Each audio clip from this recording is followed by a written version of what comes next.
Minimum residual pressure minimum residual pressure வந்து ஓஹெச்டியோட என்னன்னு பார்க்கணும்.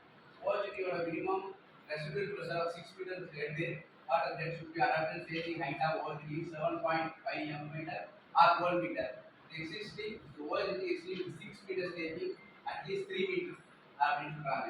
மினிமம் ரெசிடியூல் ப்ரெஷரை வந்து நம்ம ரெசிடியூல் பண்றதுக்கு 7.5 மீட்டர் ஹைட் ஆர் 12 மீட்டர் ஹைட்டா இருந்தாலும் existing 6 meter staging at least 3 meter residual pressure should be maintained.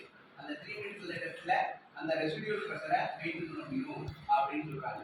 அந்த மினிமம் ரெசிடியூல் ப்ரெஷர் அப்படின்னா என்ன சொல்றா, ப்ரெஷர் வந்து பைப்லேருந்து ப்ரெஷர் தண்ணி வருது, அதை வந்து ஓஹெச்டி 7.5 மீட்டர் ஹைட்டாக இருந்தாலும் சரி 12 மீட்டர் ஹைட்டாக இருந்தாலும் சரி அட்லீஸ்ட் 6 மீட்டர் ஸ்டேஜில் தான் பண்ணணும், 3 மீட்டர் ஹைட் 3 மீட்டர் டெப்த்தில் பண்ணணும் அப்படின்னு சொல்றாங்க. இது நான் வாட்டர் டிஸ்ட்ரிபியூஷன் சிஸ்டம்